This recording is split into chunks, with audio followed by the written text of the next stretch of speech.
So this is the specific heat lab. If you were absent or if you just wanted to see it one more time, this is what we did in class together. I'm just going to kind of go through all the steps of the lab. Here I am at the balance, and the very first thing that I want to do is to measure the calorimeter. This is the coffee cup calorimeter, and it comes complete with a lid, and I usually stick a thermometer into it. Just showing you right now that it's empty.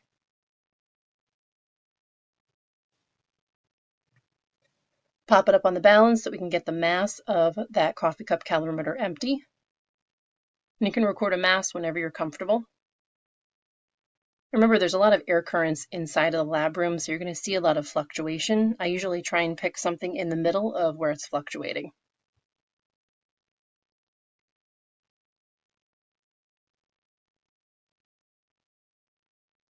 Time to add a little cool water. Just going to add somewhere in the realm of, like, I don't know, 1 to 2 inches. Just enough that we could cover a little metal sample.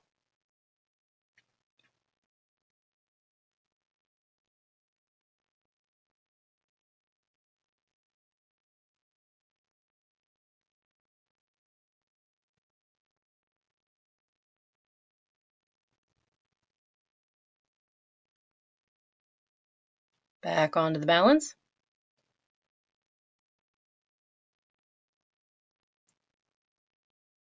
So now we'll be taking the mass of both the calorimeter and the water in the calorimeter. Again, take a mass measurement whenever it is that you're comfortable. Now, if we subtract the empty calorimeter from this measurement, you would get the mass of the water that's on the inside. A little calorimeter hula to try and allow some time for the thermometer and the water on the inside to equilibrate. They want to reach thermal equilibrium so we can record an accurate temperature.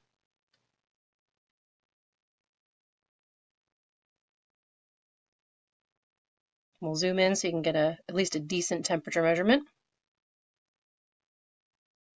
And a little more calorimeter hula just to try and make sure that that temperature is consistent.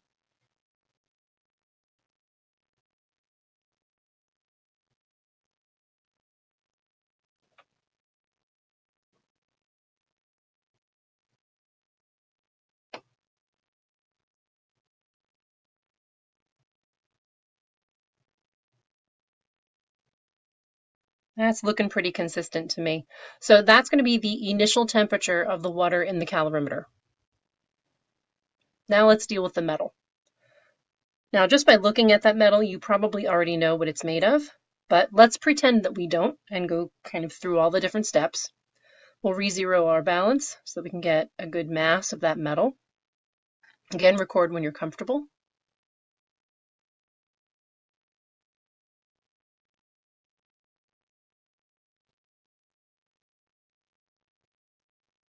Time to heat it up. So here's our boiling water.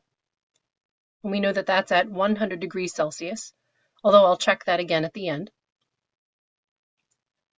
We'll very carefully grab the metal sample and we'll dunk it into the boiling water for approximately 3 to 5 minutes. And I'm going to fast forward this step.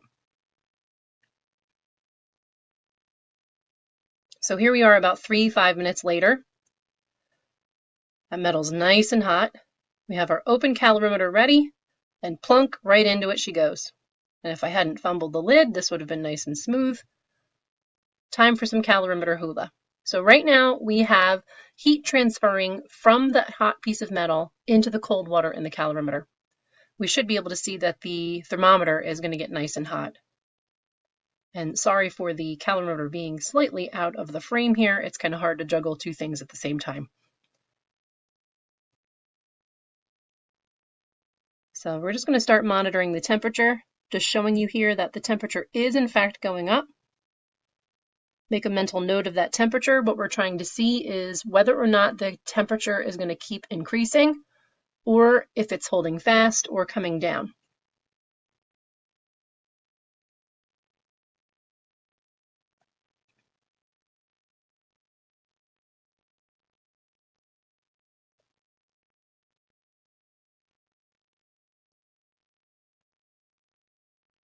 Double checking. Again, make a mental note of that temperature. Let's give it another try. Sometimes these take a while.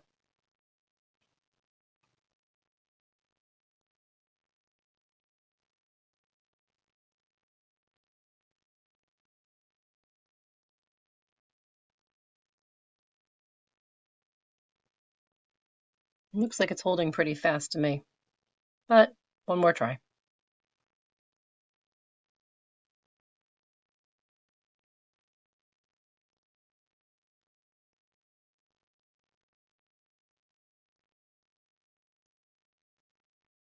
Take a look.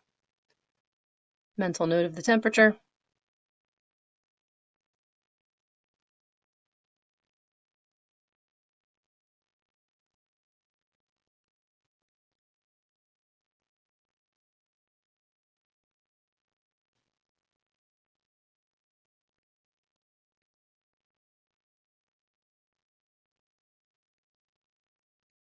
I think it's probably pretty good. So now let's take this thermometer out and let's just double check the temperature of the boiling water. Now the previous temperature that you saw was the final temperature of both the water in the calorimeter and also the final temperature of that metal. Thermometer's on the rise.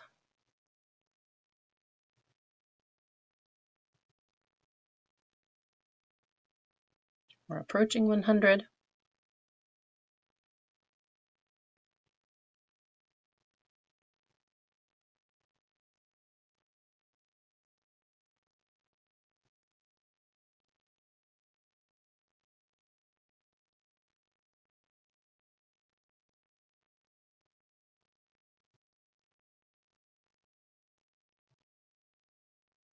I'm trying to keep that thermometer bulb off of the bottom just so that it doesn't, well, number one, explode, or number two, decide that it's taking the temperature of the hot plate instead.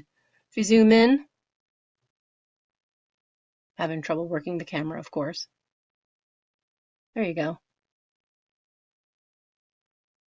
You can see the temperature that this thermometer is recording the boiling water at, just for reference. It should give you a little bit more of an accurate measurement.